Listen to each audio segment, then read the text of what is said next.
How you feeling about your readiness?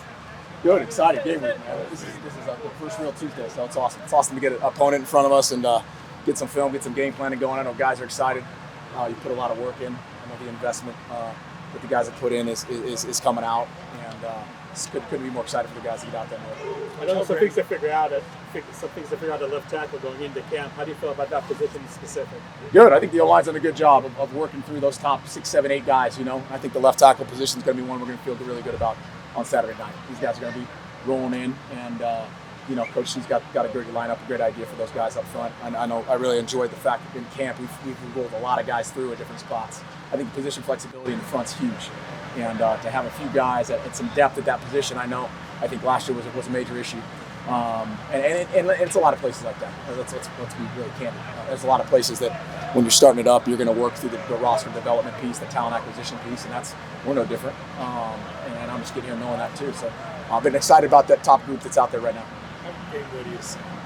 One more time. How game ready is Sam? How game ready is Sam? We'll find out. You guys only played a few games. At this point, we're trying to get him as ready as he can.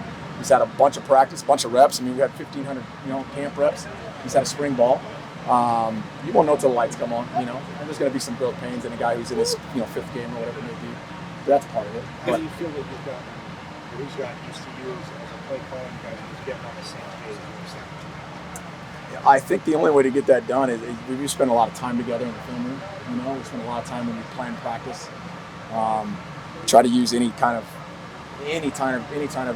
teaching tool we can, whether it's film, whether it's written, whether it's any modality we've got to that extent to be able to handle the communication that we've got, what we're looking at, why we're calling what certain packages and plays we like, certain things, and the more we get together, the more time we get together, the more we start thinking, symbiotically, and hopefully that connection starts to continue to gel, which usually does when you spend that much time together, right? Is it easier when you're narrowing down your game plan versus everything you're doing in camp? Yeah, it can be because you're starting to really hone in on this is the small piece of it. With that said, there's also components where you're going against your defense for 20 days, and all of a sudden now you change gears, and there's some versus our defense we did this, and this we've got to do that. And so there's a little bit of that sometimes. Hopefully it's not too much when you've got a system you're piecing together. We're still in the infant stages, obviously, but we're trying to make sure that piece of it is streamlined, and you don't have a whole lot of mechanical stuff that's going to change a lot. Start over.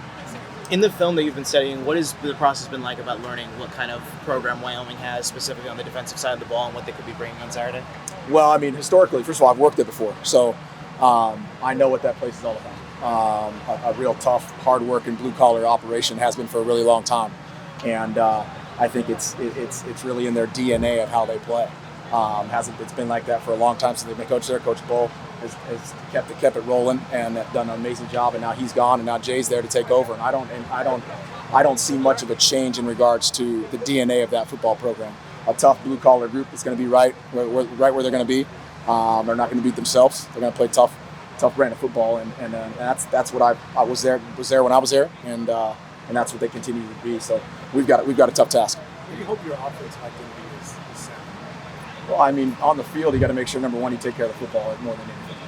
I think that's the biggest thing in brand of football is taking care of the football. Trying to be explosive on either, however you need to do it, whether you're running the ball or throwing the ball down the field.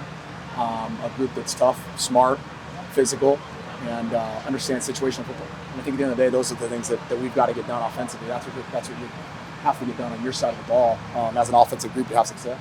Do you feel like you've ironed out the communication stuff and Sam, and you guys have a good plan for that? Yeah, for the most part, we've worked it as much as we can. We worked it, back NFL, you didn't walk through stuff like that. We've tried to use every which way to use the other communication. We've got walk-through setting, the helmet things. We've got walkie-talkies and walkthroughs to continue to kind of use the mechanics and the chemistry of him hearing my voice in his ear. So I think we've tried every which way. We worked in the stadium within the box. We haven't worked the game day. We'll see how that all operates. Is that a breath of fresh air to finally have this in college football in a sense? Yeah, it's pretty cool to have it finally in college football. It took a long time, obviously, but there's some pieces to it that make it really fresh. That give you some edges, I think, if you can use it effectively. And so I'm excited to see it all plays out on both sides of the ball. Where can those edges be gained? Well, as you get into the minutia of offense and defense, when you get into certain packages and checks and communication to guys on field checks, either without the earpiece, you've got rote memorization and adjustments made internally, which hopefully they've got coached up and right. Now, before that 15-second clock, you may have some time to communicate with guys that you didn't have before. And so I know each place and each side of the ball is going to use that in different patterns or different recipes. But I think the ability to have that conversation with guys, if you can use it effectively, can be an advantage. I know that different coordinators have different philosophies about the week one game. You want to keep the playbook really tight. You just want to open it and really without limitations like any other week. What's your philosophy when it comes to that? Yeah, I mean, you want to put enough out there you can be efficient and effective and not put your guys, at a disadvantage in regards to a whole new way of offense. I don't believe in that. I don't think that's who we're going to be. I know we're in the infant stages of putting the offense in the first fall, but I think, my philosophy, the fact we go out there and do what we do something the guys can understand, put it in the players' hands, and as far as where the players are getting the balls, how we can scheme it up, and how we coach it. We can't throw a bunch of stuff out that they don't know. I think at the end of the day, go out there and whatever we've got installed that we feel good about, go out there next. We all silly like the mayor.